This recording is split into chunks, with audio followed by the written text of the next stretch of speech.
and the Hartford Whalers. Good evening, everyone. Rick Peckham and Jerry Cheevers with you tonight. Well, the Whalers come into this at the midway point of their regular season in NHL play as they're 16-21-3. And, Jerry, they're on a bit of a roll in winning 3 of the last 4 in league play. They're sitting out 3 regulars for this exhibition game against the Central Red Army. What's their approach to this game? Well, first of all, Rick, this is a good little gap in their schedule. They don't play until next Tuesday in Winnipeg, so it's 6 days off, so this game comes at a pretty good time for the Whalers. Secondly, it's going to be a chance for them, for the management, to see guys like Jody Hall in the regular shift, Adam Bird, who has just returned from the junior championships in Alaska, Torrey Robertson's first game back, Dean Evison's second game back. He'll get a lot of ice time. So it's important from those respects, and I think the Whalers want to make this important. They certainly don't want to be embarrassed by this great Soviet team. So we're going to get a great effort out of the Whalers, and it's going to be a great skating contest. Despite the fact that Ron Francis, Kevin Dineen, Joel Quenneville are not suited up for this because of various ailments, the Whalers do have some players with international experience on the roster for the game, and certainly Dave Tippett is one of those players, and they'll be relying on his experience tonight. Well, first of all, they rely on Dave Tippett every time they play the game. He's been that valuable to the Whalers, but he's played the Russians before, and he'll certainly be the leader defensively. He knows how to come back against them. He knows where to be in the neutral ice zone, and the way to beat the Soviets is to be in the right spot, get in the way in the center ice area. Well, the Central Red Army was unbeaten, 3 wins and a tie going into Pittsburgh on Wednesday night. The Penguins, led by Mario Lemieux, derailed the Red Army 4-2. So I guess we could look for a pretty steamed effort here by the Central Red Army to get back on the winning track. First of all, Rick, it's no fun to lose. I mean, the Red Army, they don't have fun when they win, so what do you expect when they lose? And they don't want to lose 2 in a row. There's only one game after tonight's game, and that's in Buffalo Monday night. This is a very serious game for them because they take pride. They think they're the best hockey team in the world, so they'll be up for this game, especially coming off that loss in Pittsburgh. You can run down that Red Army roster and just list some tremendous names: Larionov, Makarov, Fetisov, of course, but an up-and-coming youngster, only 22 years old, is Valery Kamensky. Well, Kamensky is a new breed of Soviet players, Rick. He's big. He's 6'2", about 200 pounds. Before, you remember the Soviets as little quick guys. Now they're big quick guys, and they all got skills, and they can all shoot the puck. There was, someone said years ago they couldn't shoot the puck. Take my word, they can shoot the puck, and they're getting bigger now. I think that's one of the ways they feel they have to stay equal with the Americans, or the National Hockey League. Well, the Whalers and the Central Red Army are set to go right now. Let's check in at our Sports Nightly studios with Lee Zeidman and Dennis Potvin. Thank you, Rick. I'm Lee Zeidman, along with the future Hall of Famer Dennis Potvin. We'll be here between periods to update the NHL action, and Dennis will have expert analysis on the Soviets. Lee, I faced off against Soviet teams on NHL ice and in Moscow. I'll share some insights. We'll have scores and highlights plus commentary between periods and the complete wrap-up after the game with Hockey Night America. But up next, face-off between the Central Red Army and the Hartford Whalers, a Sports Channel America exclusive.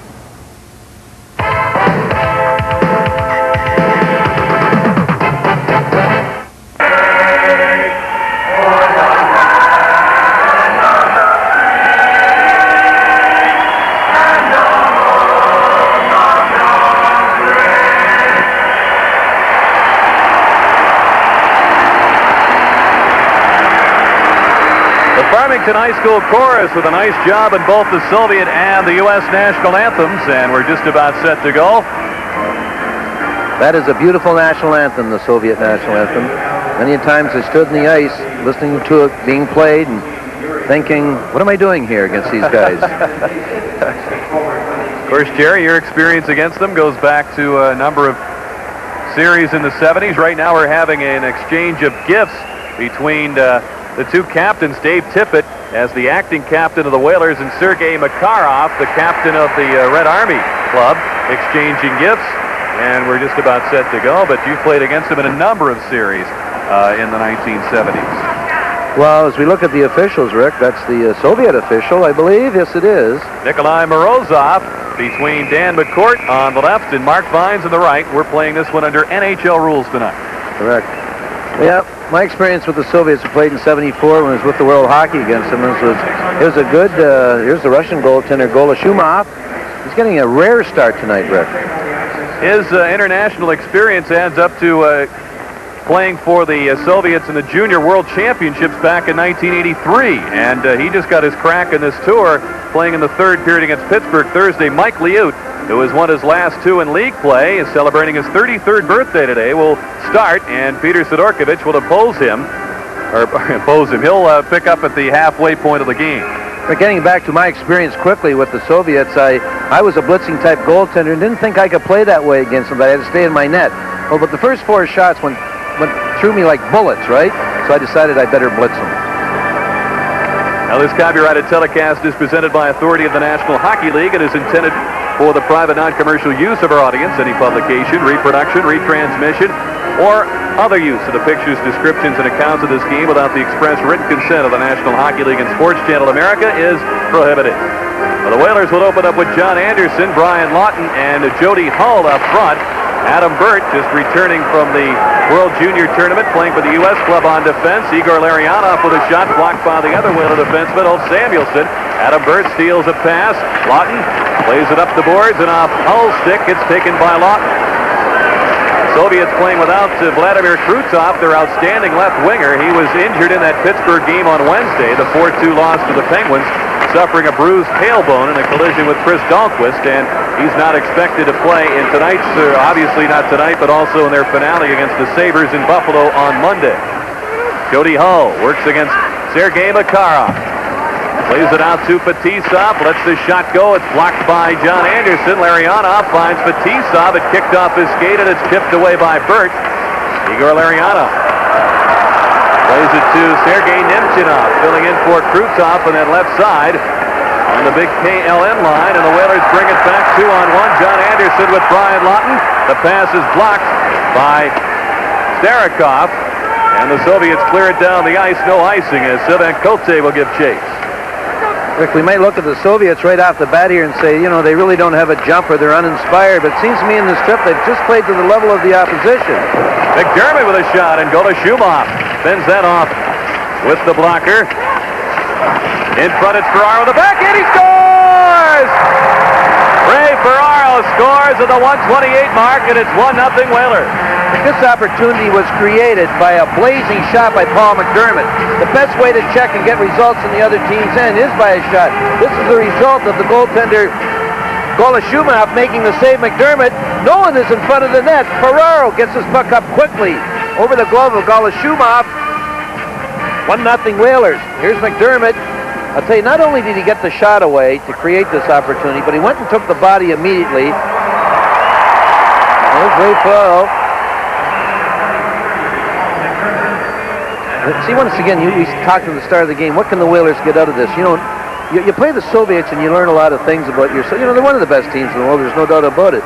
It just shows you've got to shoot from everywhere against everyone. Drive to the net or whatever. I know the one thing. Shots lead to forechecking, and forechecking leads to goal. Vladimir Malikov with a pass. It's taken by Evgeny Davidov. Davidov, number 11, bothered by Dave Tippett. Alexander Chernik with a pass, and the Soviets move it out. Valery Zelopukhin makes his move. His shot is deflected away by Randy Ledesur, and it lands over the glass and out of play. 12 years ago, the Whalers pulled an upset, to say the least, against the Soviet national club.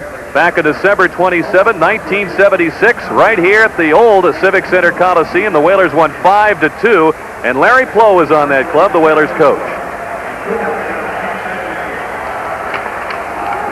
It really was. It was an exciting game, and the players, the fans, everybody in Hartford enjoyed it. But it was a game we scored a couple of shot-handed goals, and as the game was over, I was going off the ice with Bill Friday, and he said to me, he said, you know, we've just witnessed a miracle. I guess so, with people like Ron Busniak and Dale Smedzmo in that Hartford lineup taking on the Soviet Nationals.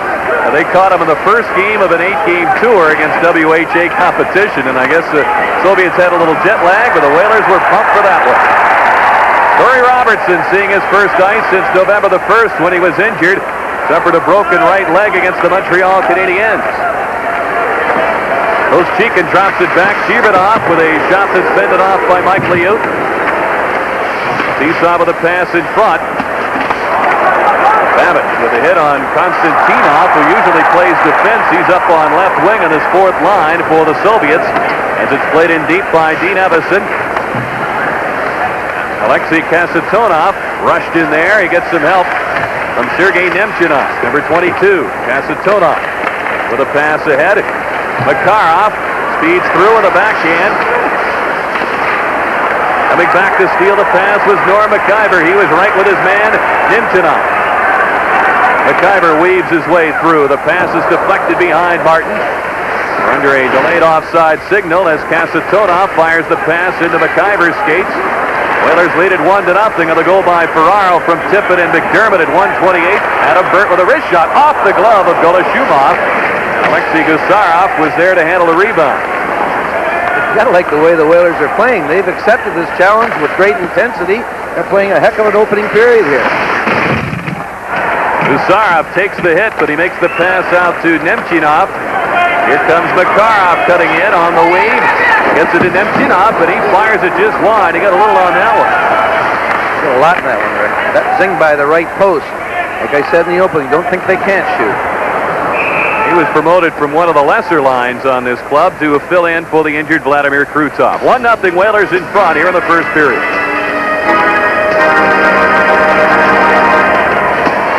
Torrey Robertson in his first shift back after a broken leg. He hasn't lost anything. He wipes out the linesman. Fetisov does it all again. Here's Danny McCourt. Drops the puck between Vyacheslav Bykov, number 19, who's played immediately by Sivan Kote. Valery Kamensky, the man we told you about in the open, is on this line with Andrei Homatov. Mike Liut clears the puck. Kamensky works that corner to Homatov. It's to Bykov. This was the top line in the Soviet National League last year. They won the Trud Trophy, ending the 6-year reign of the KLM line for that award. Here's Bykov. Leads it back of the point. Stelnov shoots well wide of Liut. Ryan Lawton gathers it in. He's got Jody Hull skating ahead. 4 Soviets back. Homatov, who led that Soviet National League in goals last year with 29, finds Kamensky. Drops it. Bykov steps into one. A 6-save alley-oop. And Bykov fires it wide. Delapukin on a line change. Tries to step around Lawton. Throws it to the goal mouth. They score. It's deflected off Mike Liut and in the net. Valery Delapukin gets the Soviets on the board. They tied at 5-12. This seemed an innocent enough play, Rick, as you said. Delapukin was the first guy on his line getting off. This is going to go in off Randy Ladouceur, because all he tries to do is knock it out in front. But Delapukin, the only man of his unit out there, he knows there's guys coming off the bench. He just wants to get out there. You see Randy Ladouceur dropping his right leg, goes in off his skate, and this ties the game up. Delapukin with his second goal in this game 6 of the Soviet Central Red Army Tour. But the Soviets don't get many goals like that, sort of flukish or luckish. They get a lot of pretty goals. Delapukin again, and his shot this time is steered away by Liut. Davidoff works behind the net, throws it right through the goal mouth, and Paul McDermott gathers it in. We're tied at 1 now with 14-16 remaining in the first period. Fetisov is decked by Paul McDermott. Fetisov playing tonight with Starikov on defense. Davidoff flips it in for Koschekin. Pavel Koschekin looking for room to shoot. He's followed by Scott Planadors. Koschekin still hangs on to it, sets it up for Starikov. He shoots a pass save alley-oop. Dave Tippett with that long rebound ahead for McDermott.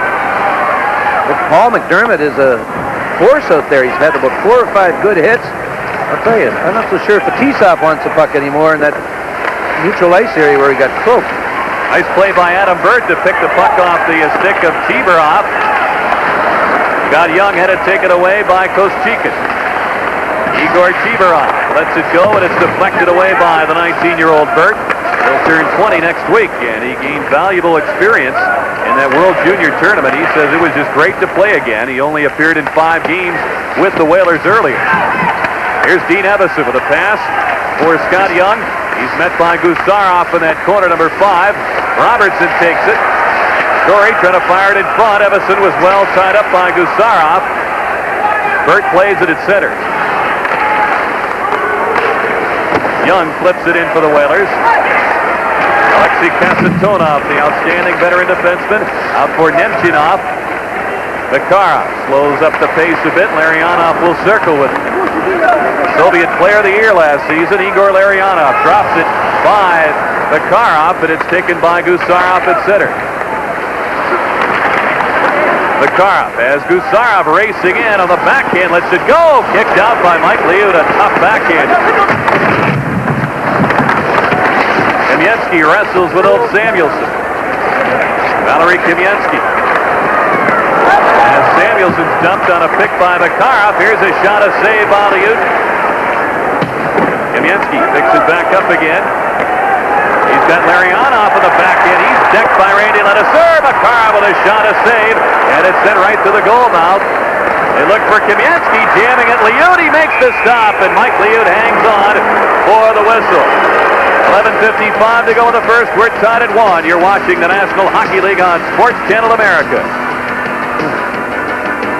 Channel America, Joe Nieuwendyk and the Calgary Flames travel to Edmonton to take on Yari Curry and the Edmonton Oilers at 8 o'clock Eastern, 7 o'clock Central. Catch this great Smythe Division rivalry right here on Sports Channel America, the network of the National Hockey League. Beekhoff couldn't get the shot off, and it's taken by Brian Lawton. Randy Ledesser. Across to Sivan Cote. Whalers with a goal by Ray Ferraro from Tippett and McDermott. Valery Zelepukin has tied this game up for the Soviets. Pass in front is deflected away. We've got a whistle, and I think we've got penalties to both teams upcoming from Morozov, the referee. I was going to say, with Morozov as the referee, you won't see many power plays. If you do, there'll be about a 3-to-1 ratio in favor of the Soviets. Now, that's not being prejudice or anything like that. We're going to watch this little hook up in the corner between Cote and Hamatov. He's just going to give him roughing penalties or something like that. But, you know, he refereed one of the games at Rendezvous, and they're going to get high sticking calls, I guess. But he refereed one of the great games at Rendezvous, and the penalty ratio was, or the power play ratio, 3 for the Soviets, 0 for the National Hockey League All-Star team. So I don't think the Whalers can expect many power plays this evening. Well, they've been alternating referees in this series between National Hockey League referees. And Morozov, who travels the Central Red Army, has for many years on international competition. Jody Hull racing for loose puck, and he's stopped by Golashubov. Jody Hull racing in there as the teams continue. 5 aside on the coincidental penalties. That goal by Zelepukin, by the way. An unassisted goal is Scott Kleinadorf. Works along the boards. Brian Lawton reaches for the puck. Gets it back to Kleinadorf with 9 minutes gone here in the opening period. 20-year-old Valery Zelepukin plays it to Starikov on defense. Starikov and Makarov, the only Soviet players left on the Red Army team who competed in that 1979 Challenge Cup series. Quiet. You don't want to be reminded. Here's Davidoff in alone. He scores! Davidoff with a shot. It appeared they hit the crossbar, hit Liut and bounce in. But Davidoff with a quick shot has put the Soviets in front 2-1. I think this shocked everyone by being onside, Rick. Davidoff comes in, and we heard the sound up here. It did go off Mike Liut and up top quickly. But it did hit the crossbar. That we could hear the noise up here. Well, it got in under the crossbar right away. Jenny Davidoff. You know, he put everyone to sleep in that, Rick. Everyone in the rink, including the Whalers, thought this was an offside situation. The whistle didn't go. Davidoff slowed down, and no one caught him. I mean, he didn't have any speed going in there. He is not one of their great skaters. That's his 3rd goal of the tour, and it's 2-1 Soviets. Dave Tippett, and it's right away by Koschekin. Tippett gets it right back again. He'll dump it in. Tonov gets back for it. Koschekin fires it across for Konstantinov. Vladimir Konstantinov with a wrist shot, a save by Liut. Koschekin to Gusarov, big drive, he scores! Gusarov with a blast by Mike Liut, and the Soviets score twice quickly to lead now 3-1. Well, that was a rocket, the shot by Gusarov, Rick. The puck is going to go right off Mike Liut. It's going to end up to the point rather quickly. You'll see Stelunov get the puck to Gusarov, and he just drives this baby right through Liut's legs. You know, the first 5 minutes of this game were all Whalers. Now it's all Soviet right here. This is a bullet shot. Goes through a lot of people, but it had plenty of zing on it. Gusar with his first goal of the tour.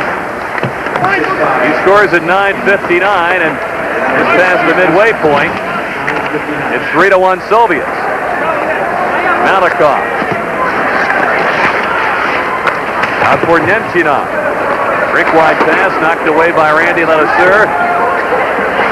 Ledesur pokes it back inside that Soviet line. Makarov gives it to Malikov. A rangy youngster on the Soviet defense gets some help from Nemchinov. 13-year veteran Makarov. Cutting in, it's Stelnoff, the defenseman. Makarov coming up late. Backhander, they score! It was deflected in, out in front of the goal by Nemchinov, as he got a piece of Larionov's backhander, and it's now 4-1 Soviets. Well, Nemchinov getting a chance in this line with the injury to Kruto. He finds himself all alone in front of the net. He's just going to deflect this little pass by Larionov, and this makes it 4-1 Soviets. I mean, this isn't great Soviet hockey or anyone. It's a breakdown by the Whalers as no one is in front of the net. And when you play anyone, you should have someone in front of the net, one of your own defensemen. But when you play the Soviets, someone better be there. There's a young player, Sergei Nemchinov, who gets a chance in this great line.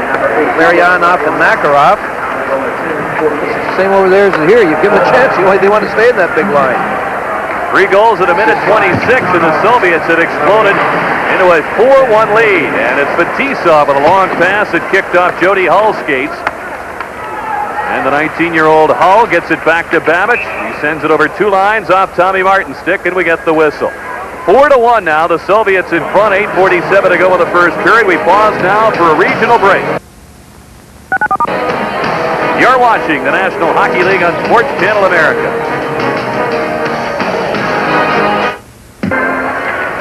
Rick, if Larry Plow wanted to bottle a way to start a game, he bottled tonight's game. That first 5 minutes of the Whalers, he'd want to start against that way against anyone. But the last 8-9 minutes has just been lopsided. The bottom's fallen out for the Whalers. Just unbelievable breakdowns in their own zone. 4-1 Soviets. The goal by Davidoff got the streak going for the Central Red Army. He scored at 9:22, Gusarov at 9:59, and then Nemchinov at 10:48. And the Soviets knocking at the door. Homatov shoots, saved by Mike Liut. He dove out to stop a Beacon. Ustarakov with a shot, it's deflected wide. Oh, runs into Homatov, and Ulf Samuelsson starts it back. Puck deflects to Brent Peterson. Martin gives chase, rolls it toward the net. And go to Shumov, who's been lonely at that Soviet end for the last few minutes. Turns it aside, and the Red Army starts up the ice ahead as it's Bikov. He's double-teamed. It's taken now by Zetapukin.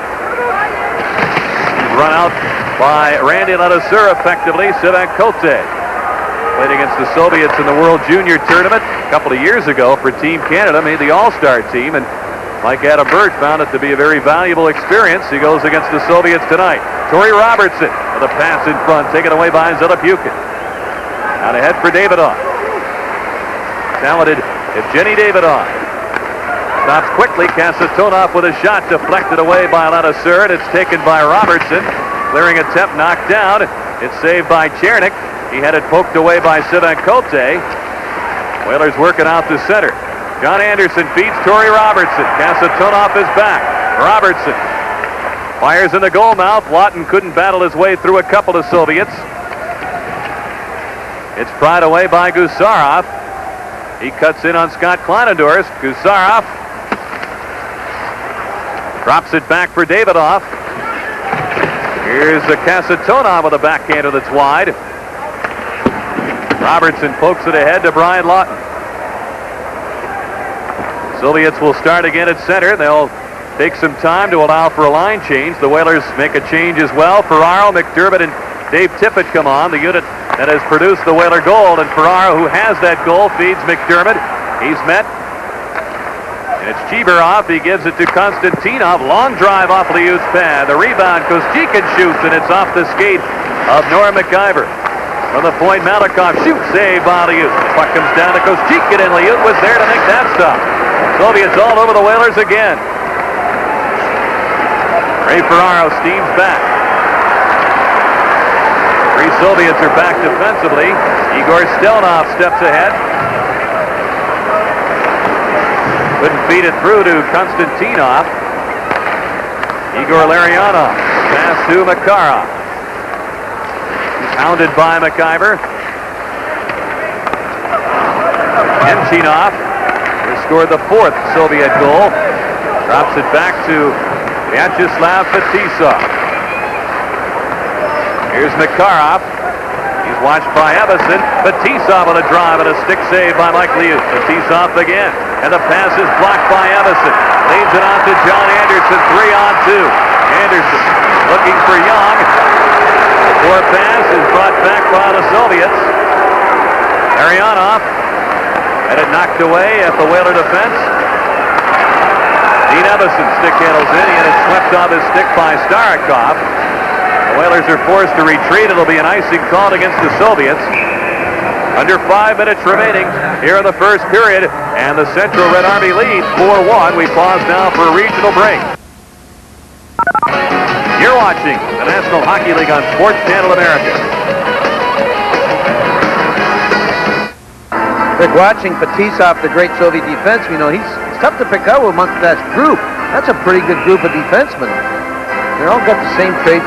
They lumber for a while, then they dart to a good open spots. They can all shoot like they got howitzers, all of them, as a group. You know, Fetisov, this is his 13th season with the Red Army. In the previous 12, they've won the championship in that Soviet National League. That's no coincidence. Kasatonov, Fetisov's longtime defense partner until this season, on the ice number 6, and it's Valery Kamensky. It's 22. He gives it to Homatov. Pass is picked up by Martin. Back for Peterson. Jody Hull up the off wing, drops it back for Martin. He's chased by Homatov. Martin gets right back up into the play. His pass kicked off Bikov's skate. Kote looks for Hull, and it's played away at the Soviet defense. Gusarov with a pass ahead for Bikov. Homatov across to Kamensky. Cuts in front, shoots, and it's deflected away by Anasur. Gusarov keeps it in for the Soviets. Little Bikov at 5'8", 174. Plays it in behind the net to Homatov. Kamensky was well covered by Kote, and it's lifted down the ice by Jody Hull. Well, Shumov, who is not the Central Red Army regular goaltender, Vladimir Mishkin is the goaltender for that club, but he's not on this tour. And Sergei Milnikov and Golashumov is the netminder. Zelapukit is held up by Kleinendorst and McIver. Out to the point. Stelnov kept it in. Zelapukit, who has a goal in this first period. Robertson picked it off his stick.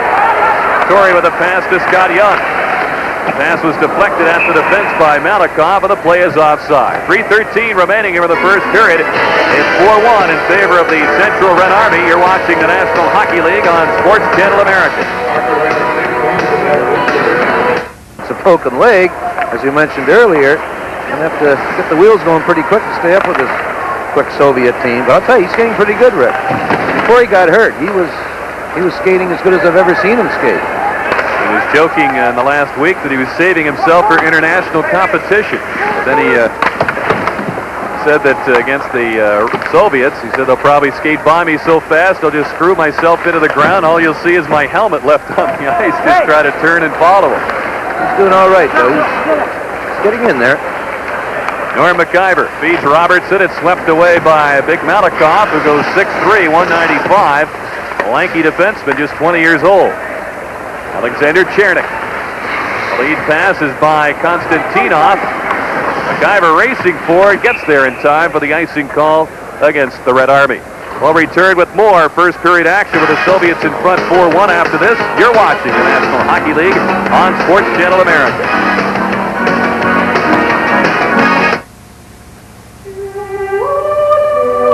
It learned to run in the Black Forest. 4-1 Soviet Red Army. The goaltender, Golashumov, Rick, he does not even come out to the rectangular crease, the old rectangular crease. He hides in there, and he's relying on his reflexes. A little later on, we'll talk about their goaltending situation in the Soviet Union. But I think the Whalers, no matter where they have the puck, should be shooting this guy. He is not a top-notch goaltender. Adam Burt with a drive, stick save by Golashumov, who plays in the regular season with Spartak Moscow. Milnikov, the other netminder with this club, plays for Traktor Chelyabinsk in his hometown. Here's the pass in front for Konstantinov. He couldn't take it, and it's poked away by Adam Burt, and he said hello to Vyacheslav Fetisov. Back with the puck, it's Dave Tippett. Chased by Chibarev. Igor Chibarev working on him as Adam Burt takes it. The Whalers' second-round pick in '87 angles the puck in. Fetisov, the 30-year-old. The pass it kicks off Konstantinov and down the ice. They had been paired defensively together throughout earlier games in this tour. Soviets coming in at 3-1-1, the Central Red Army Club, on their tour into this match, and they conclude their play against the Buffalo Sabres on Monday night at the Odd in Buffalo. Ray Ferraro with a pass to John Anderson. Lets it go, and it sails over the net. 1:12 remaining in the opening period. Whalers drew first blood in this game, but the Soviets have roared back with 4 in a row. Evison has to hightail it back. Dino's on with Anderson and Tom Martin in front of Babbage and Cote. Here's the pass for Martin. Going to make his move on Kasatonov.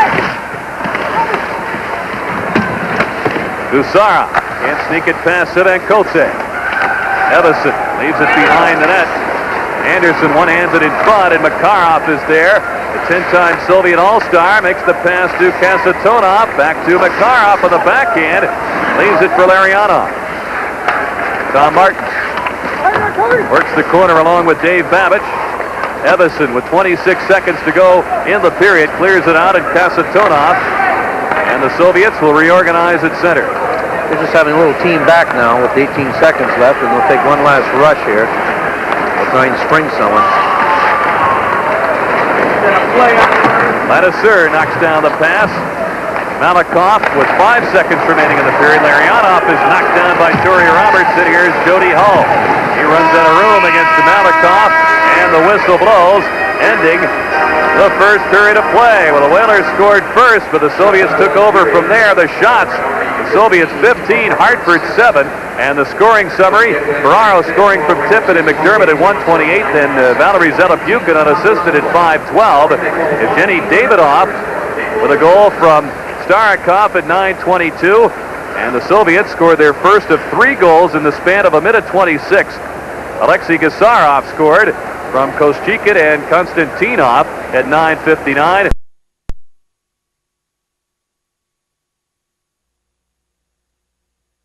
4-1 score for the Soviet Central Red Army. Travel arranged through Northwest Airlines, which proudly introduces the most comfortable plane to the Orient, the state-of-the-art 747-400. Northwest, the most experienced airline across the Pacific.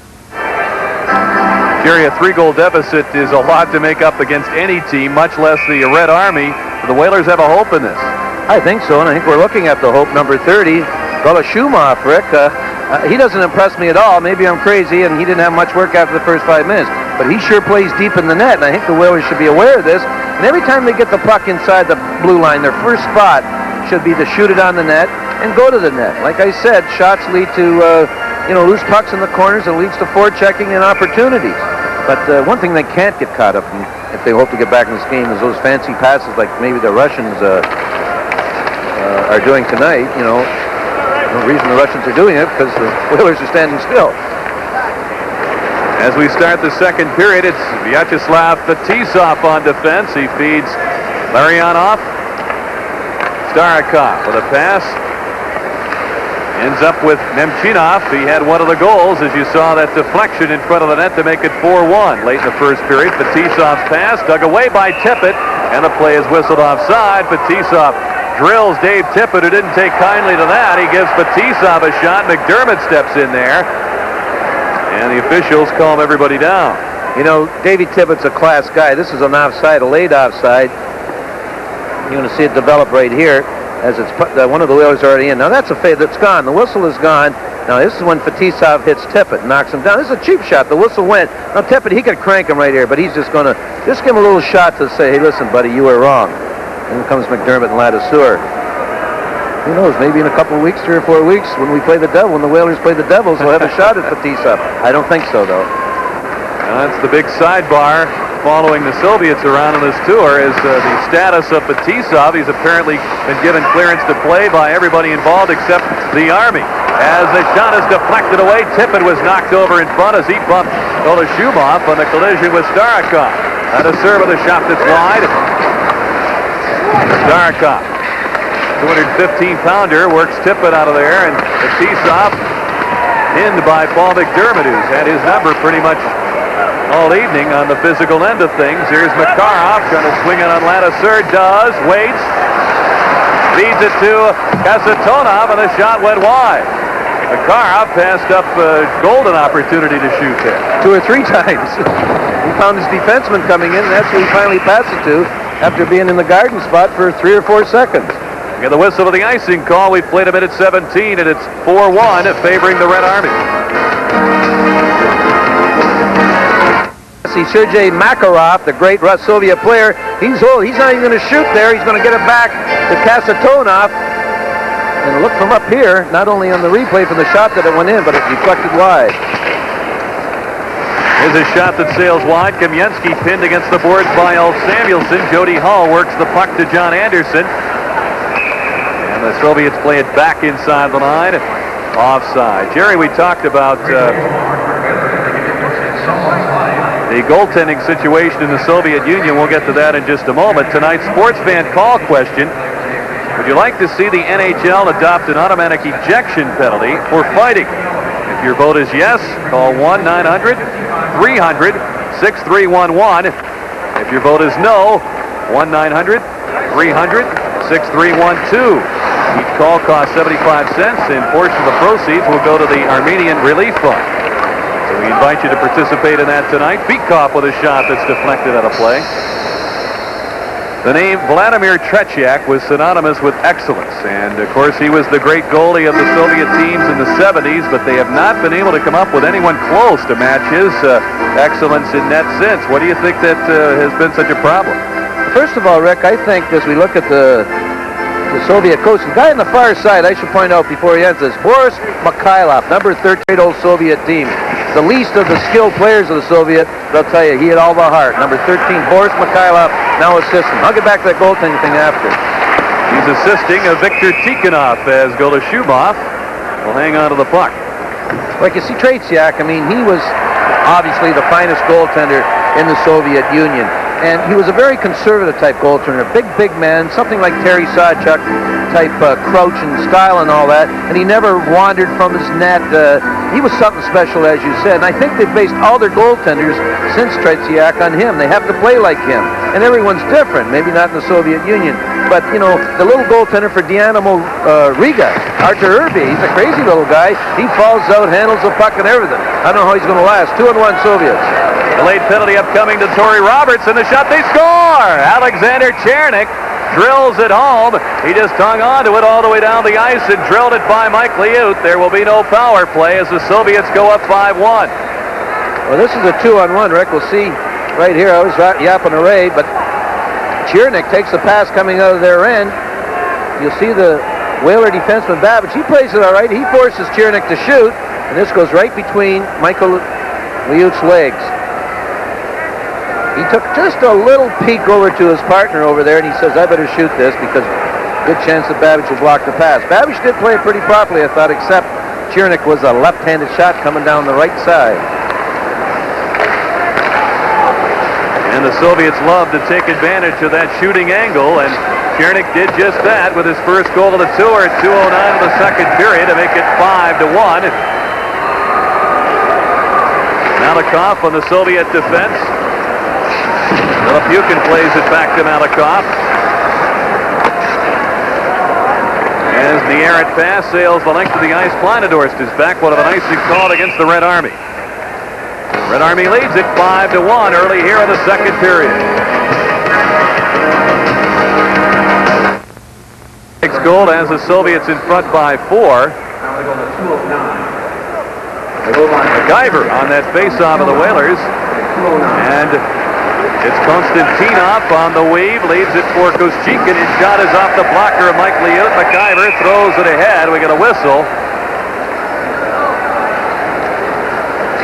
And Morozov is calling for play to be brought back. I think he thought we had a hand pass going there as of course Stelnoff got the only assist on that Chernick goal. The referee was kind to the Whalers there. McIver had closed his hand in the glove and skated maybe 10 or 12 feet. Rather than give him a penalty, he just decided to call it a glove pass. Larry experimenting with his lineup tonight. As we told you, Kevin Dineen is out. He suffered from a stomach ailment known as Crohn's disease last year, and he's had a mild flare-up of that again. He's on some medication, and they've told him to stay off skates for 3 days. He'll rejoin the Whalers in NHL action Tuesday night in Winnipeg. McIver is upended by Fetisov. Whalers with Ron Francis, whose weight is down as a result of the flu, and Joel Quenneville, bothered by flu symptoms. Also missing from the game tonight. Sedancote makes the pass ahead for Tommy Martin. He'll angle it across. Brent Peterson. Fetisov back to control that corner. Chibarev cuts away from McIver. Igor Chibarev. Stick handles through. Cote plays the man well, and Liuk works the puck to Randy on a serve. Peterson starts it in. Pass is stolen by Alexei Gusarov. Konstantinov. They'll just dump it in. Soviets want to complete a line change, and when they do that, it means forwards and defense.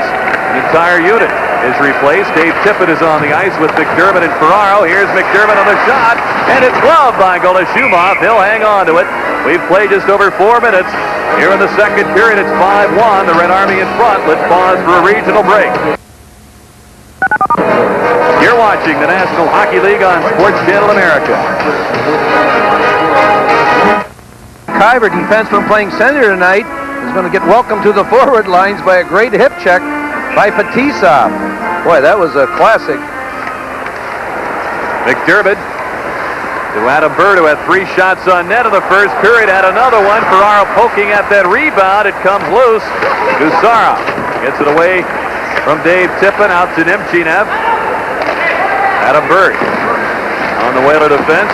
Big hit by McDermott. That's the 3rd or 4th Soviet he's punched tonight. Kasatonov lugs it into the Whaler zone. Hooks it back in front. Makarov with a shot, and it's blocked by McDermott.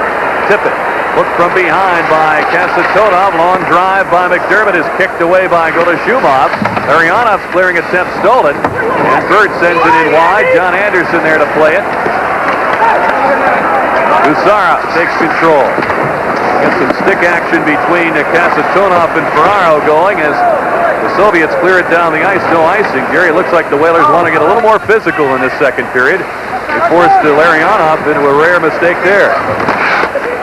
Quick, certainly they got to play the body. They got to stay away from, they're keeping the sticks down, obviously, because that'll draw some penalties. But if they get a chance, they got to take the body. Slow the Soviet team down somewhat. 5:15 gone here in the second period. The Red Army in front, 5-1. Vyacheslav Bykov to Homatov. He's got Malikov cutting in. Saved by Liut as he just got a piece of it. Anderson's pass stolen by Homatov.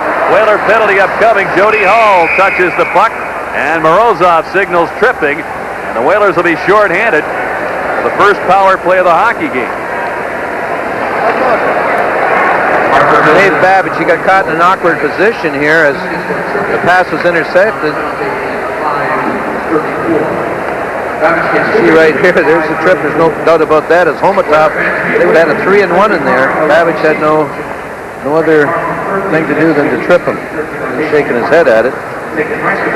So our first look at the Red Army power play that went 1 for 7 against the Penguins in Pittsburgh on Wednesday night.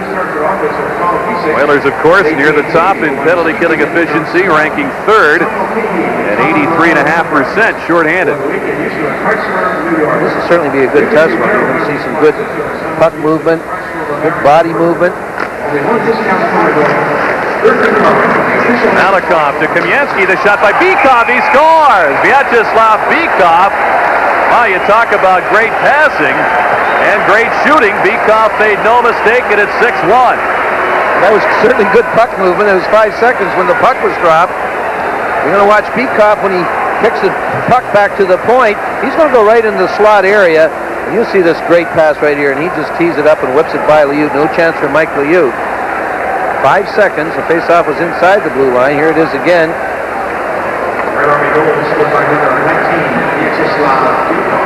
You see Beekop right blue fly. Once again, as Dennis Potvin says, Rick, they sure are shooting the puck well, I'll tell you. They got a good batch of sticks in this trip.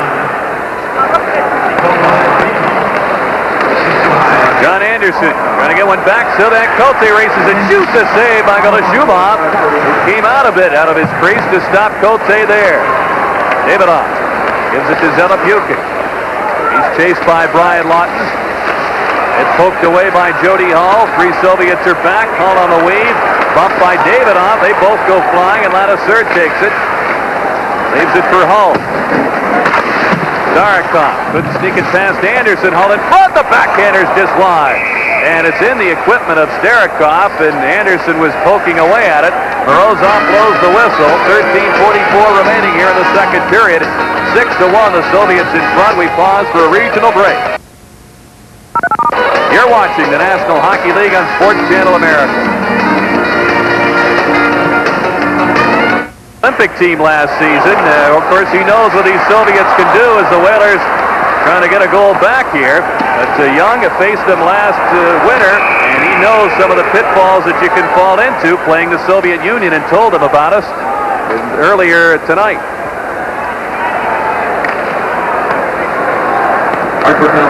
Well, I think playing the Soviets, you're playing the best team in the world, and one of the things they want you to do is play at a speed that you're not used to playing at. They want you to be so excited to play the game that you're playing at a speed you're not used to playing at, and they're used to playing at, and that forces you to make mistakes, and they capitalize on them. I can't argue with Scott, Rick, because the Whalers have made about 6 mistakes tonight, and it's 6-1. Meanwhile, I was very critical of goaltender Golashumov, and he's made about 3 or 4 good saves tonight in the second period, since I was, giving it to him a little bit. Maybe it was a pep talk. Now the Soviets scored just a few seconds into their first power play opportunity. They get their second one here. Beekov scored from Kamensky and Malikov at 5:39. Beekov with his 4th goal of this 7-game tour. This game 6 tonight. Konstantinov with a drive off the glove of Liut. Kibarov with a pass around for Kostikin. Pavel Kostikin. Out to Gusarov, shooting, deflected, save by Liut. Konstantinov got a piece of that drive. Asatonov works the point for the Soviets. Pass to the goal now, just past Konstantinov, and it's taken away by Brent Peterson. He and Dave Tippett started back. Tippett gets it on goal, and the Whalers will change up shorthanded. Scott Young comes out. He'll join Peterson in front of Ladouceur and Babbitt. Mariana, drop pass, Makarov.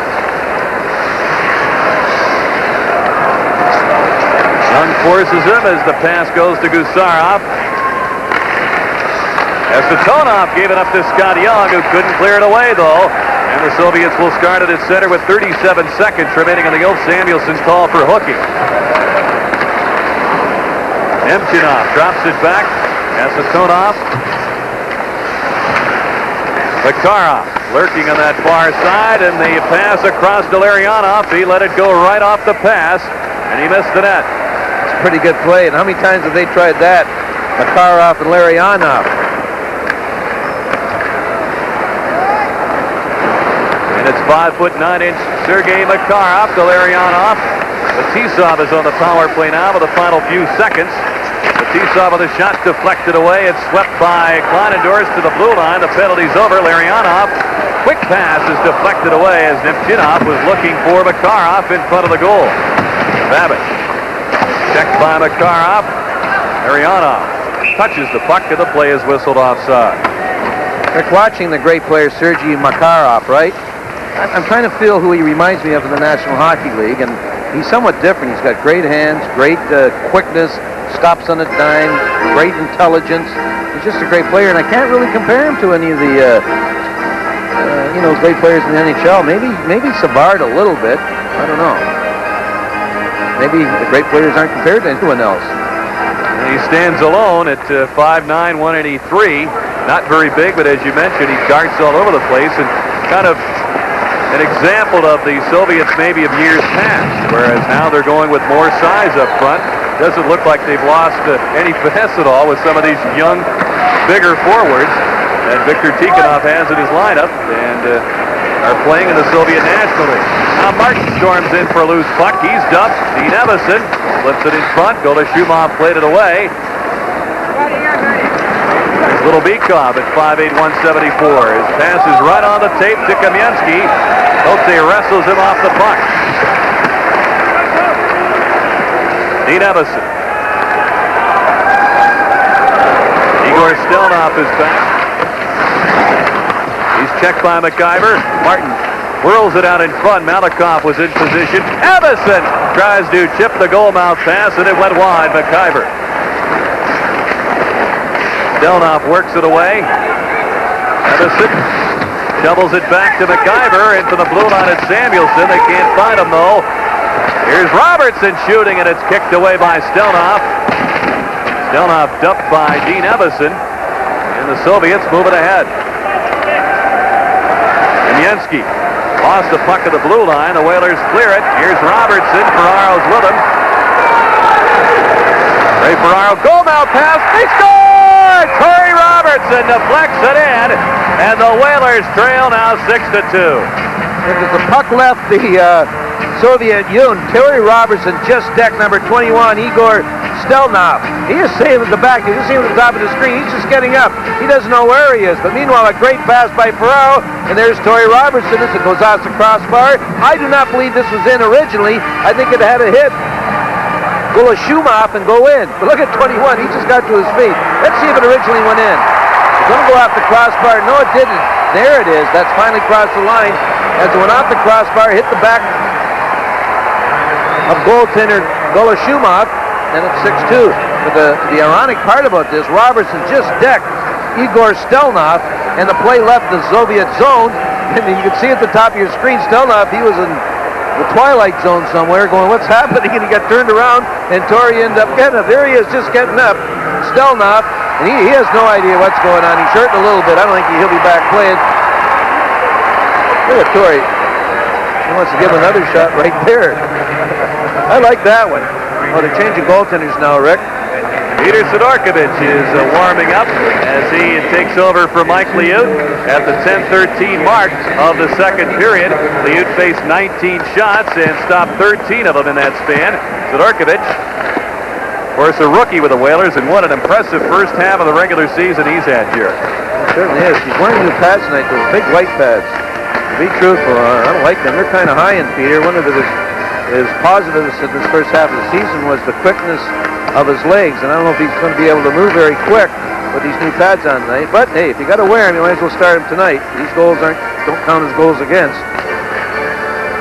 Peter, no, go ahead. I was just going to say, Peter is Polish-born from Dąbrowa Białystok, and he says his family's more interested in the Soviets facing the Whalers tonight than he is. As we look at Stelnov, and he is indeed hurting. He is hurting. I thought it was Torrey. I guess it was Dean Evans that drove him one. Looks like he fell on his hip or something. Now he's seeing this play develop, and he's giving it all he's got to get out there. But where's he going? Nowhere. As you see Torrey Robinson on the right side, deflected up and in. I didn't think the original shot went in, but from up here we could see it hit the back of Golashumov's glove and bounce over the line. That's the first mistake the goaltender's made this period, Rick. And matter of fact, in the 6 or 7 shots he's had, he's been rather solid. It shows you what I know about goaltending. I don't know about that. Well, Torrey Robertson from Ferraro and Samuelson gets the Whalers on the board at 10:13. And I was saying about Sidorkovich, he and his family emigrated from Poland while Peter was the age of 3. And he says it really doesn't mean anything extra to him to be playing the Soviets, but perhaps his parents would like to see the Whalers thump the Central Red Army. Well, they're going to have to go some to do that tonight as McDermott dumps it in. Down in the press room, cabbage rolls tonight. Here's Kasatonov, 3-on-2 for the Red Army. Kasatonov looking for Chernik. McDermott back to Ferraro. McDermott shoots, and it's blocked at the defense. Gusarov takes over. Gets it back from Davidoff. Usarov looks for Davidoff, and he was hooked away from the pass by Dave Babbitt. Paul McDermott. With Brian Lawton with him. McDermott shoots a save by Golashubov. McDermott yanked to the ice. The Soviets will be penalized. This will be the first Whaler power play of the game coming up on the penalty to Starikov. Once again, our sports fan call question: would you like to see the National Hockey League adopt an automatic rejection penalty for fighting? If your vote is yes, 1-900-300-6311. If your vote is no, 1-900-300-6312. The cost of the call is 75 cents. A portion of the proceeds will go to the Armenian Relief Fund. That is if you are in favor or not of an automatic ejection penalty from games for fighting. Well, the Whalers will have a chance on the power play as Starikov did get the hooking call on Paul McDermott, who's been one of the more physical, aggressive Whalers this evening. There we look at Sergei Starikov. In fact, I think a good play or a good philosophy or attitude by the Whalers right now is, you know, regardless of what happens for the next 38 minutes, let's try to stop the Soviets from scoring. Maybe we'll get beat 6-2, but let's have a good second half here. You know, we're in a tough division here, the Adams division. Nothing is solidified yet. So let's just make sure we play a good, solid defensive game. Whalers with Lawton, Hull, and Anderson up front of the power play. Young and McIver are the point men. Here's Young to McIver, winds it around to John Anderson. Konstantinov works the puck away. McIver back at center. McIver, who's averaged a point per game, so has Lawton since coming to the Whalers from the New York Rangers on the day after Christmas. The deal for Kerry Wilson. Don Maloney, of course, was also acquired in that trade. He's been out with a broken left clavicle. Jody Hall. A minute and a half remaining on the penalty to Starikov. Anderson. The pass intercepted. The Soviets take over. Sergei Makarov drops it back to Konstantinov. Finish last Fetisov. Larionov, the fourth penalty killer, on the ice for the Central Red Army. And Fetisov will take his time and kill some clock. Makarov. Tripped up by Norm McIver, and the great stick-handling talents of the Soviet Union force the Whalers to take a call as McIver will go to the box, and that will leave each team a man short for 103. Well, they had Larionov and Makarov on the ice, and these are two talented players, and they were just toying with the Whalers.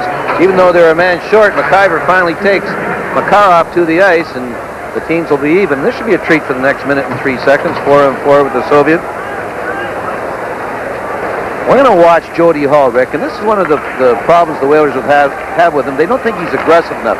Now watch here as Konstantinov goes behind the net, and he is just croaked by Jody Hall. That's what Jody has got to do more if he wants to get more ice time with the Whalers. Suffering the worst damage was one of our ice-level microphones mounted on the glass behind the net. Gusarov, the team's at even strength. Homaton. Satonov shoots a save by Peter Sidorkovich. A rising drive for his first shot from the Red Army. Adam Burt moves it ahead to Wolf Samuelson. Ferraro takes over. Ray with a goal-handed assist for the Whalers tonight, trailing 6-2 with 7:12 to go in the second period. Wolf Samuelson handles the puck. It's stolen away by Andrei Homatov. Samuelson lost his stick. It's flipped back to him by Paul McDermott. Adam Burt chops it away to Ferraro. He's double-teamed. Satonov lifts it back. Soviets now on the power play for the third time. We got a whistle for an offside against the Whalers as the penalty to Starikov has expired. Soviets connecting on their first power play chance as we look at Alexei Gusarov. Rick, the second Soviet power play, the Soviets elected to go with their fourth unit of Konstantinov, Koschekin, and Chibarev, and they're right back on there. I know it's 6-2 and everything. I'm not so sure they'd be on there if it was a 2-2 game.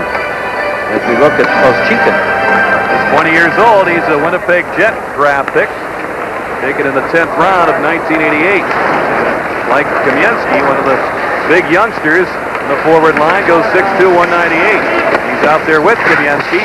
Brent Peterson lifts the puck to the point. It's kept on the line by Konstantinov. 35 seconds remaining on the tripping call to Norm McIver. Dave Tippett is bumped by Konstantinov.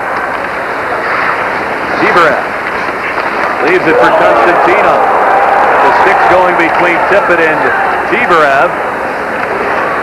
Malakoff maneuvers away from Peterson. With this young Malakoff, Rick, number 7, he's just a youngster. Boy, he's a big, tall, slinky guy. He got some skills.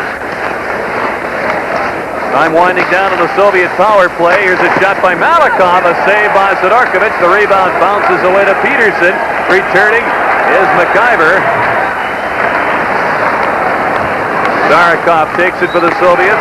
Whalers get a fresh line on.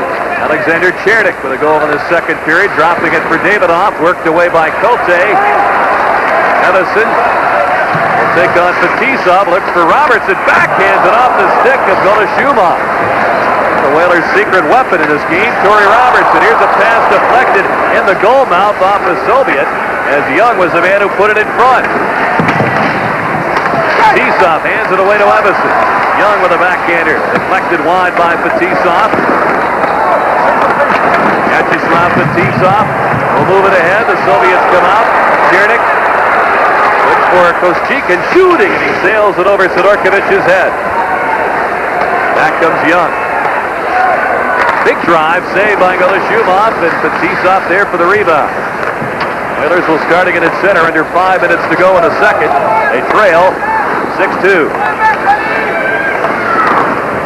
Hey, Robertson, has been one of the better Whalers tonight. There's no doubt about it. Fetisov and him had a little toe-to-toe down there, eyeball to eyeball, and Fetisov really knew what to do. Torrey did, though. Nemchinov circles around Kleinador, throws it in the goal mouth, and Sidorkovich kicked it out. Here comes Peterson. Martin races into the corner. It's poked away by Kasatonov. Martin loves it ahead, but Gusarov takes over. Spins it out to the 24-year-old Nemchinov. He plays for the Soviet Wings during the regular season in that Soviet National League. So he's really enjoying an opportunity to play in the famed line, KLM line, without Mr. Krutov on left wing tonight. Okay. Brent Peterson works the corner for the Whalers. Flips away from Gusarov. Goal mouth try, they score! It hit Tommy Martin as he was decked in the net by Larionov. And Morozov, the referee, is waving off the goal. Brent Peterson is arguing. Not going. I don't know what he said there, but you can see by his hand motion he did wave it off. Well, watch how it is. Brent Peterson's going to put the puck in front. How could he not count this? This is awful. This is highway robbery. He should be going to jail. This hit Larionov. So watch number 8, Larionov in front of the net as he's back. This is robbery. It looked like it hit Martin's stick or the skate of Larionov. I think it just hit as the goaltender's down. Goloshumov's hurt.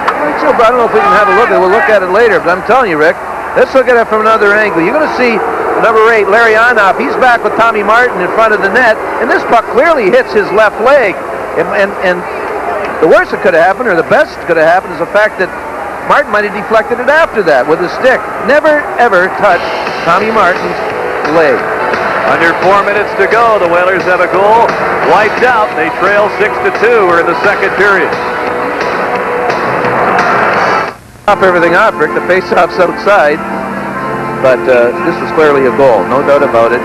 You can't argue with the guy, Morozov. I mean, can't understand you anyway. You probably can. He's just going to ignore you.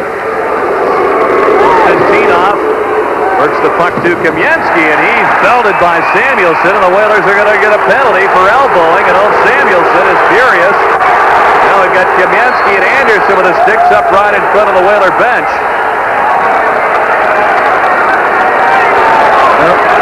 Hope is going to go to the penalty box for an elbow. John Anderson signaling that he was high stick. As big Valery Kaminsky, one of the new big breed we're talking about. Let's watch this go down. Now that's an elbow. Are you kidding? First of all, the elbow never reached the facial area. It was right onto his right shoulder, on Kaminsky's right shoulder. You know what they say, you got to restrain yourself in this game of hockey. No retaliation. I can't say anything else. Very cheap. Well, I guess I'm going to say something else. A very cheap call, and the goal should have counted. This isn't the first time a call by Mr. Morozov has been questioned over the years that he has worked these international games. As you said, he travels with the Central Army team, and maybe I shouldn't say this, but he's also in their team picture. He was on the ice for their practice yesterday, too, over at South Windsor Arena. Here's Bykov, fourth power play for the Soviets. They scored on their first one. Kote bumps Kamensky. So then Kote gets it back, angles it off the boards and down the ice.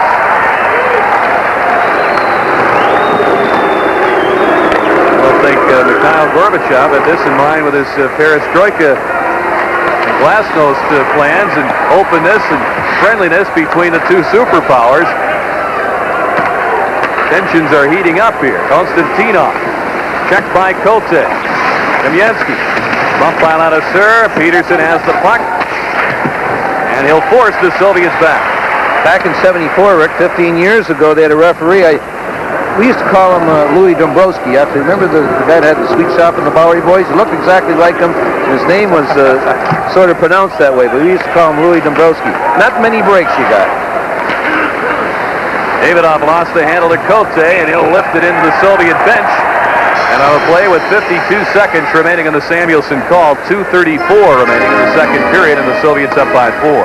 Look, on this particular power play, the Whalers are doing an excellent job because they're really loading the blue line, forcing the Soviet team to shoot the puck in and chase it. And I don't think the Soviet team is, they're not very practiced at that. I don't think they practice that at all. And this is a good situation for the Whalers if they can succeed in that. The Soviets have not had any time of possession in the end. As you can see, Fedosov is there, not the coach there, taking off, saying, explaining the situation to him. Rather emphatically. Davidoff.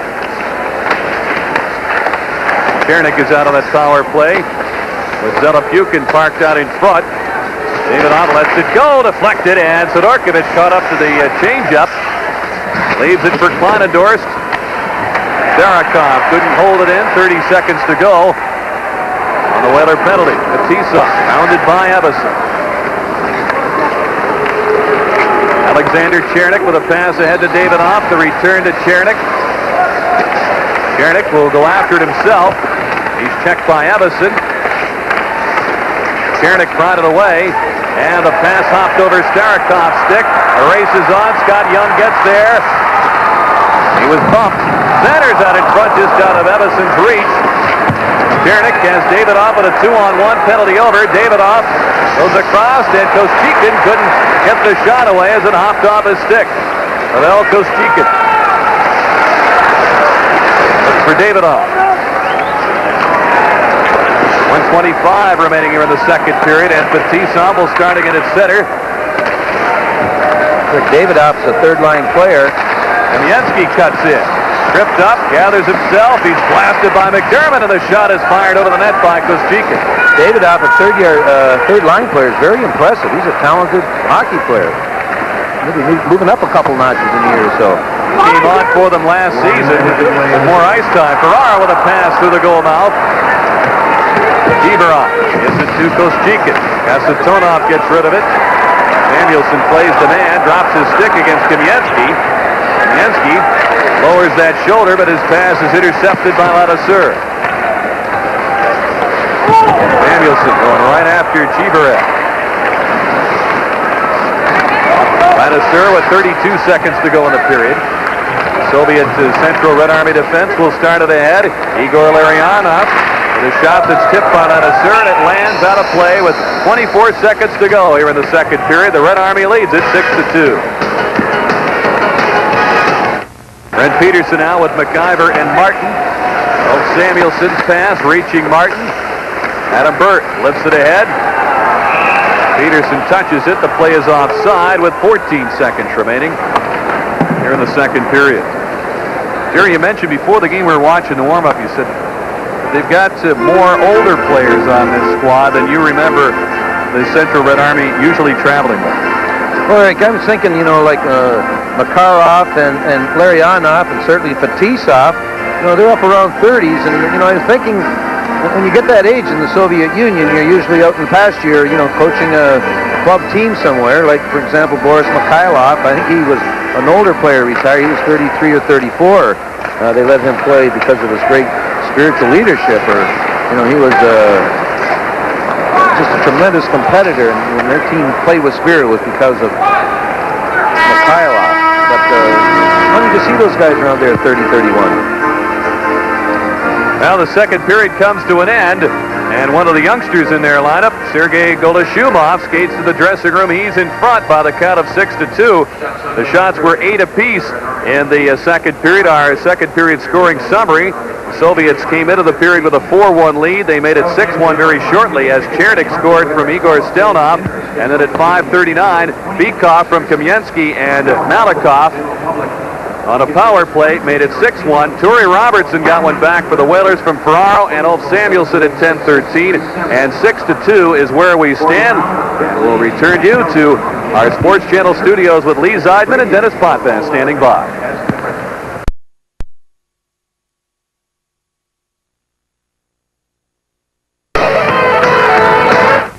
For the start of the third period, Jerry, I can't let you get away. You were describing Artur Urbe, the outstanding goaltender for the Dinamo Riga team. The way you were describing it, I would bet Dennis Potvin, looking back at his career, let's see, unorthodox goaltender. Who would that remind me of? Might be you.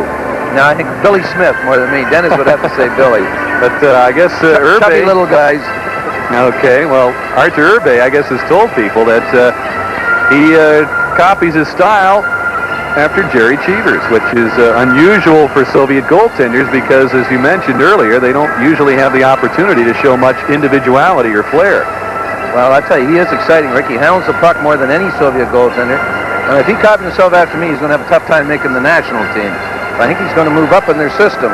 I'll tell you, I love watching him. Now, this guy right here, Golashumov, I really, question him. This is his first start on the tour. He relieved Michigan, the other goaltender the other night, and played the last 20 minutes in Pittsburgh, I believe it was. And he played pretty solid in that second period. Peter Sidorkiewicz with his new white pads. I hate white pads. I would never wear white pads. They scare me. I always think that the puck could go through them. Morozov, he's kind of scary himself. Now we're talking about that.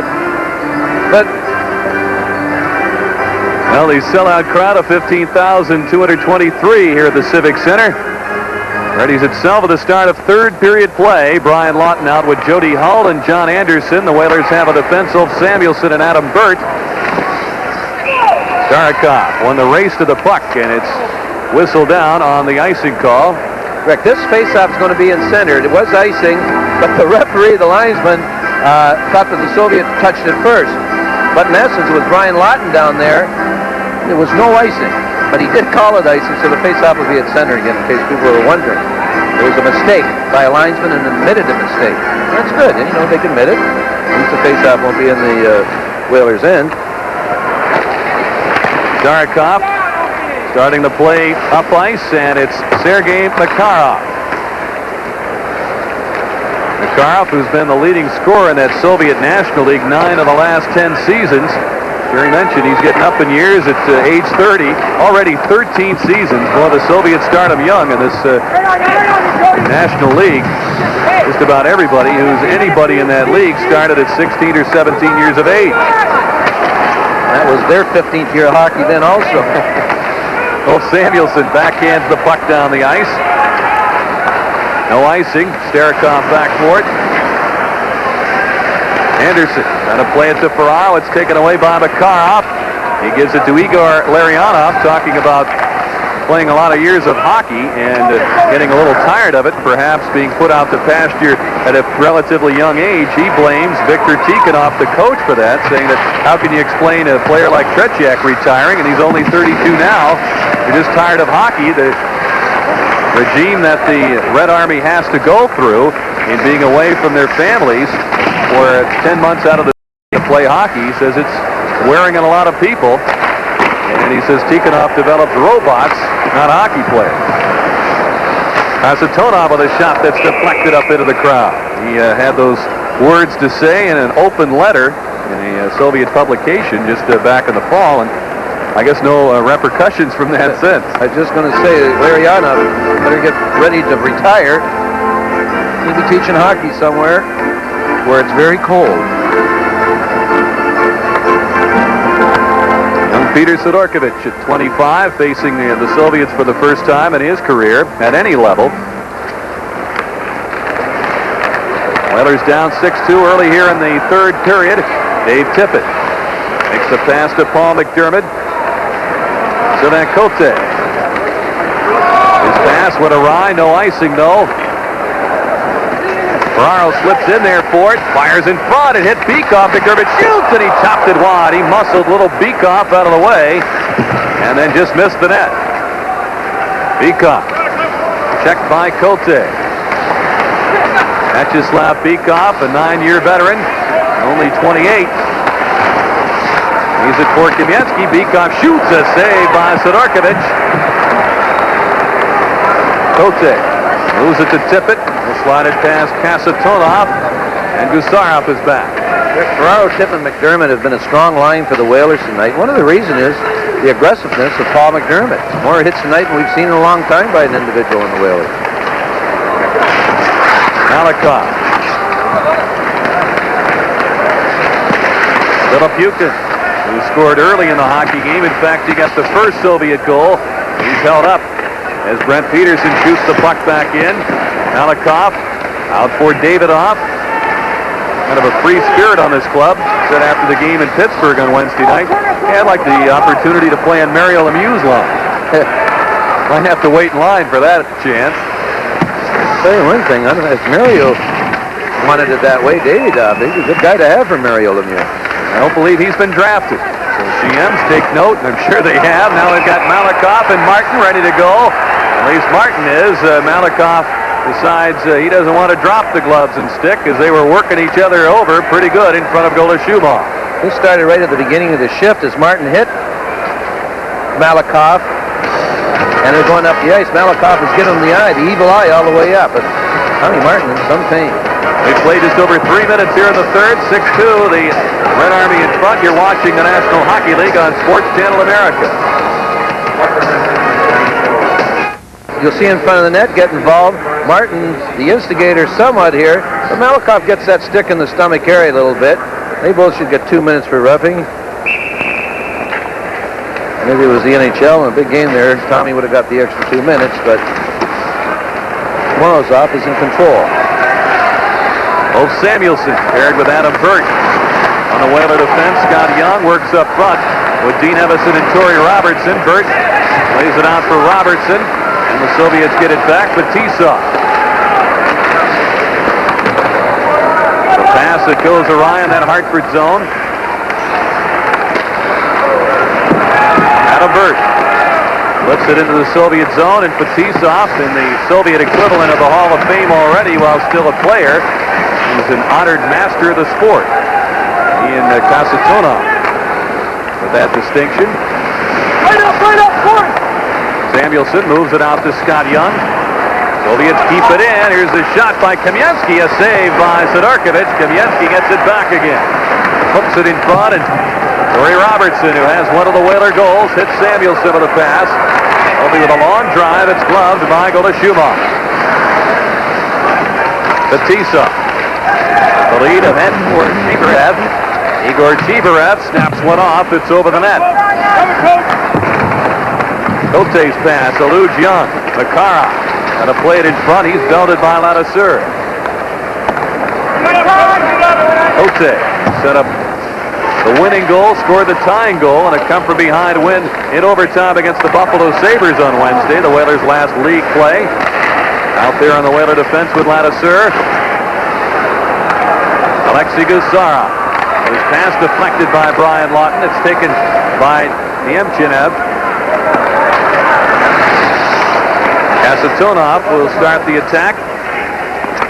Just over 5 minutes gone here in the third. Alexei Kasatonov. The pass in the skates of Nemchinev. Gusarov gets it back. Gave it up to Jody Hull.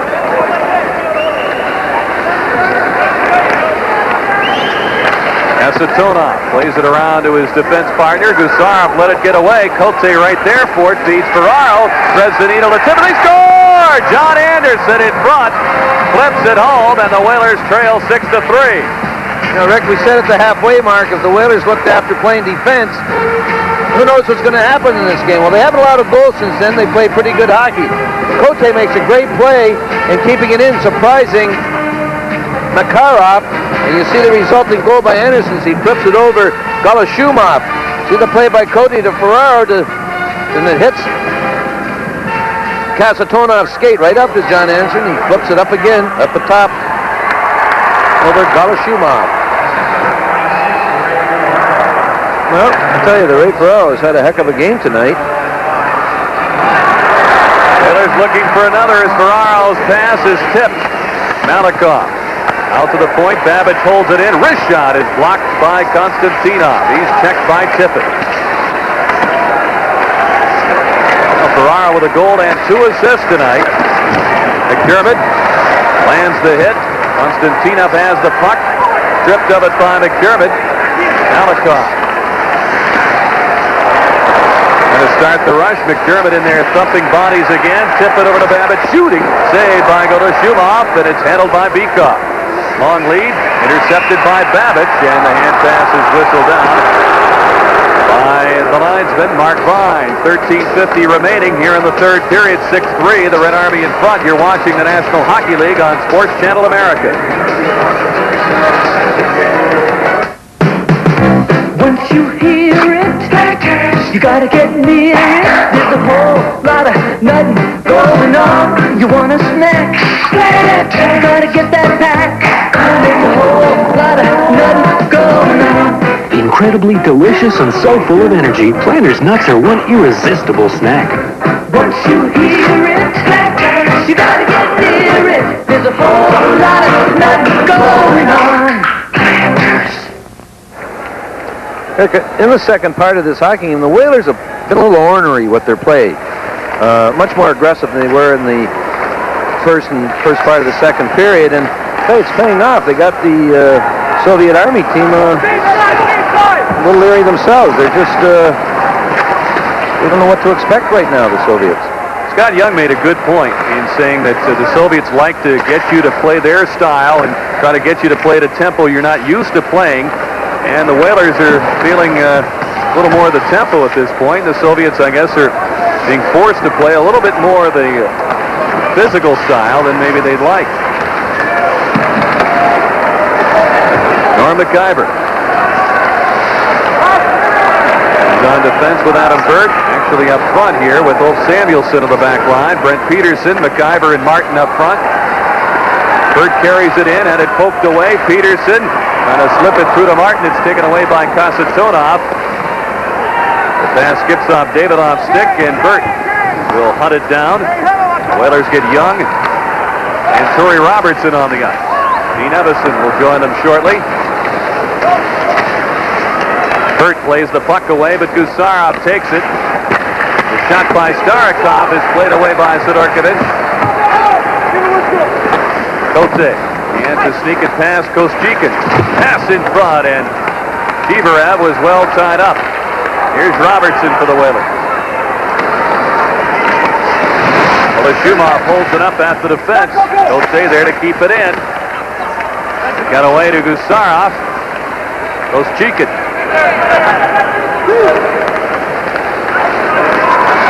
Leaves it at the blue line. Here's the shot that's wide. Sidorkovich plays it away from Kostikin. Hands it to Dean Evison. Young. And it chopped away by Gusarov. The Whalers, though, move it ahead. Dean Evison slips it in deep in the zone. Malakoff's pass knocked down by Robertson. Gusarov moves it to Nemchinev, and he is belted by Dave Babbage. He looked up for the puck, and he found a big Whaler logo right in his face. Kostikin Drops it back to Malakoff. Konstantinov plays it out to center, and Babbage takes it there. Looks for Brian Lawton. Lawton stick handles into the zone, trying to beat Konstantinov. The pass hit the back of Malakoff. Tough to get a pass around him. Makarov stick handles his way through. Babbage still played the man. Sidorkovich moves it around to Anderson. John Anderson's goal at 5:28 from Sivak Kote and Ray Ferraro. Whalers in the short end of a 6-3 score with 10:50 to go in the third period. Igor Larionov plays it to Konstantinov. Larionov has it again.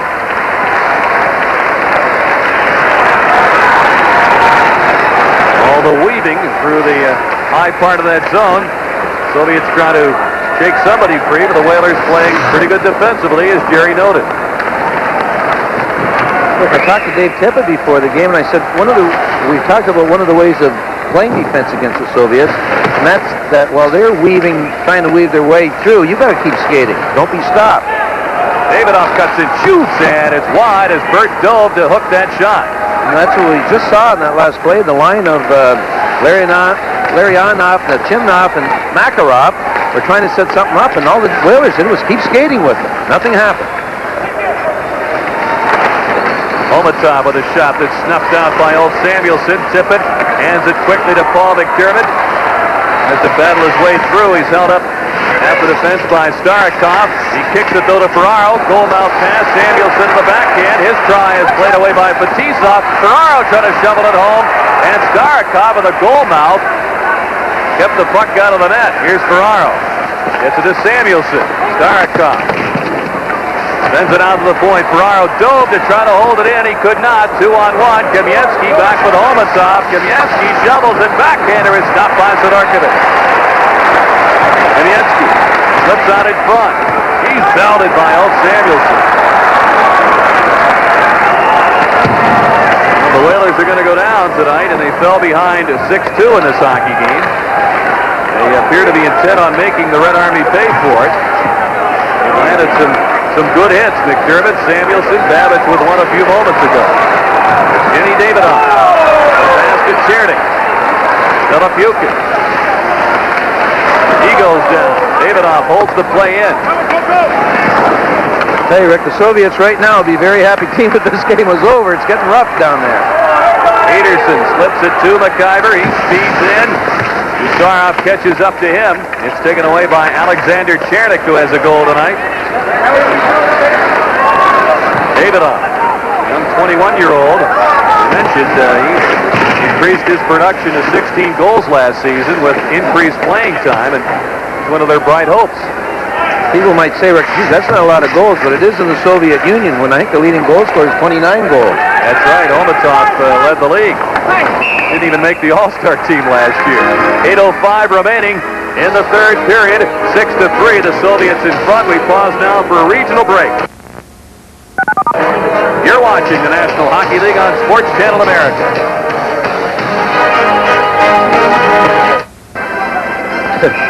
Look at the look on Nemchinov's face. Rick, we mentioned that Andrei Homatov, the leading scorer last year with 29 goals, you said didn't make the All-Star team in the Soviet National League. That just proves, you got to be a team player to make things there. That's what they're trying to teach. Well, he also had to beat out his teammate Makarov for that honor. Makarov made it for, I believe, the 10th straight time. Konstantinov just plastered into the boards by Torrey Robertson, and they hold play. Yeah, one guy's 29 goals and the other guy's 17 or 19 goals. He's the one that's going to make the All-Star team. Now the Whalers down 6-3 with under 8 minutes remaining. They'll be back in game action, starting a big road trip to Winnipeg, LA, Toronto, and Montreal, starting on Tuesday night at the Winnipeg Arena. Soviets will finish up in Buffalo Monday night, at least the Red Army will. Dinamo Riga, as Lee Zeidman and Dennis Podman have told you, are completing their tour in Minnesota tonight. Kote works it away.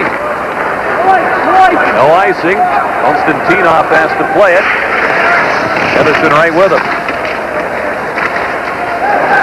With the puck, it's Cheeverat. Cheever with a shot, and it's deflected away by Scott Kleinendorf.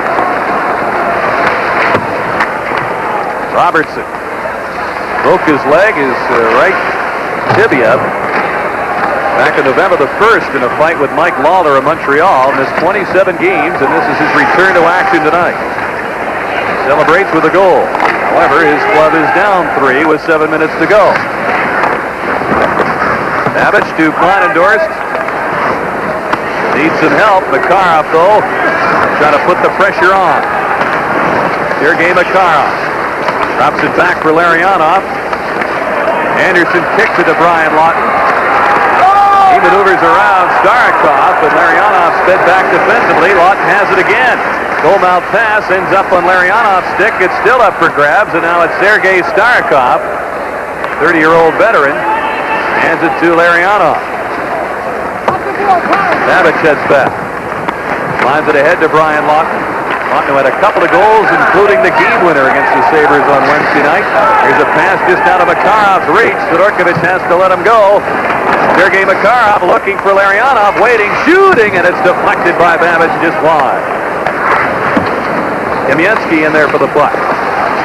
Goal-mouth pass is by the intended receiver as Jody Hull had the play well covered out in front. They were looking for Cheeverev.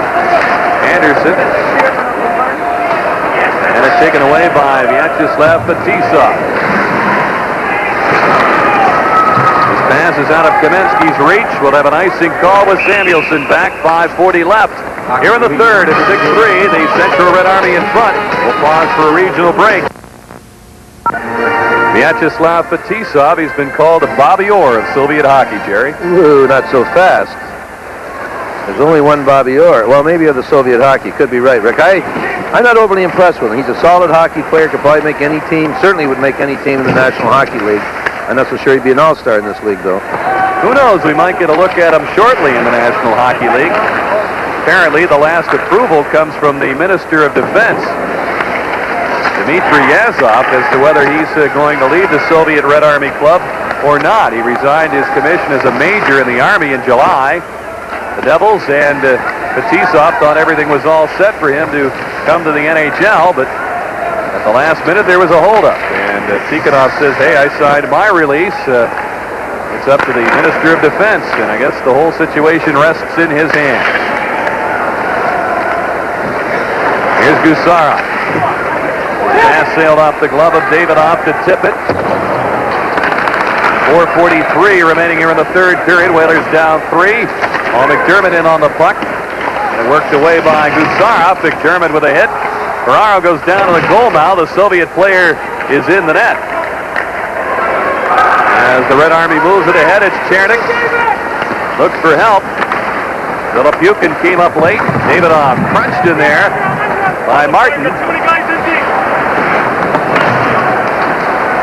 Ferraro drives it out to center. Big Malikov holds it up for Chernik. Jenny Davidoff drops it back on the defense.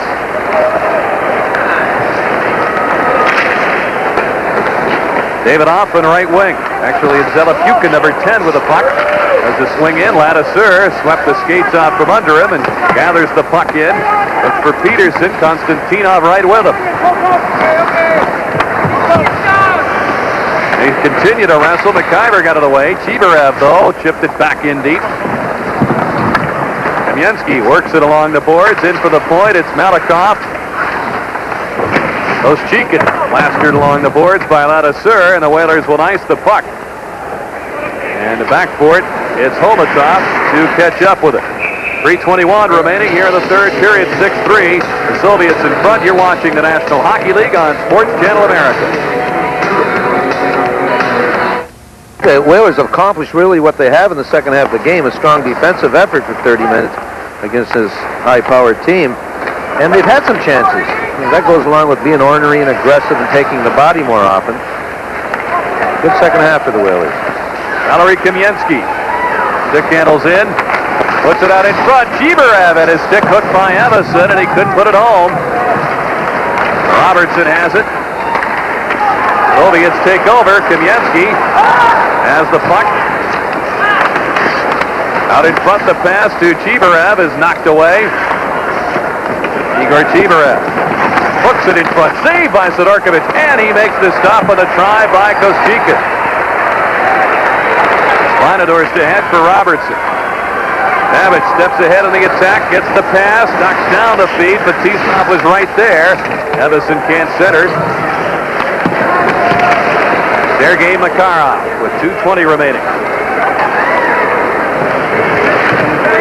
Leaves his way in, leaves it for Larionov. Across to Nemchinev. Two Whalers on in.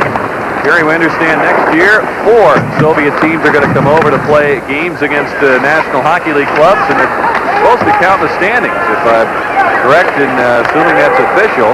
What do you think of that kind of concept and the encouragement of more and more play between the Soviet Union clubs and the NHL?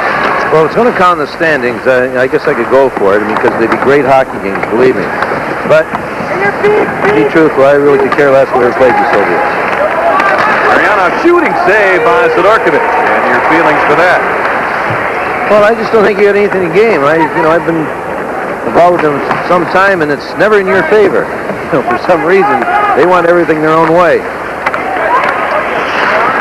But if the points counted, I'll tell you, that'd be a great series. How about the NHL clubs going to Moscow to play exhibition games over there for a couple of weeks? Got to be in California or Florida. You don't want to be a part of that. No, I don't. The teams to be involved in that, apparently 2 NHL clubs have not been named officially, though Calgary is often mentioned in conjunction with that. Under a minute to go here in this third period. Vyacheslav Bykov with a power play goal for the Soviets. Dumps it in. Sevankote. McDermott plays it out to center. Here's Olmatov. He's met by Kote, who's played a smart game of defense tonight. Enough not to get caught up in the stick-handling maneuvers of some of these guys, but Kote's played the man straight all night.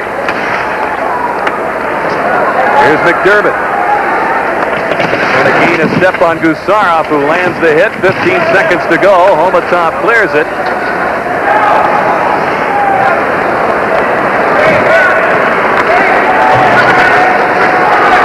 Here's Zelepukin, 3 seconds remaining. And the Central Red Army is victorious 6-3, and it ups its record of 4-1-1. We'll be back with more after this. The following message is brought to you by Sports Channel America. He scored! Johnny McLean! I'm John McLean. As the NHL competes with the Soviets in the NHL Super Series, we're reminded of the earthquake that devastated Soviet Armenia. The American Red Cross International Disaster Relief Fund has a special 800 number you can call. Your contribution goes toward providing relief for the hundreds of thousands left homeless. Please call 1-800-453-9000 or send your contribution to the address on the screen. Thank you. As you see, the tradition after these international events, the club shaking hands at center ice, and the Whalers had the lead early in this hockey game, Jerry, as they led on a goal by Ray Ferrara, but the Soviets took control of this one quickly.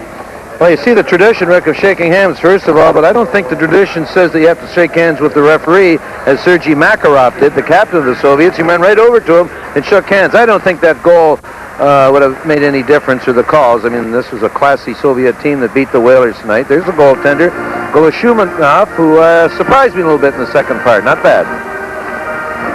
Now the Red Army heads off to the dressing room. As we mentioned, they'll be traveling to Buffalo to face the Sabres on Monday night to complete their tour. Our shots in the third period tonight, 6-2 Red Army, 29-17 favoring the Soviets. And the Whalers with the only goal of the third period, John Anderson from Sevankote and Ray Ferraro at 5:28. And that makes for a 6-3 final, the Central Red Army defeating the Hartford Whalers. We'll be back with more from the Civic Center right after this.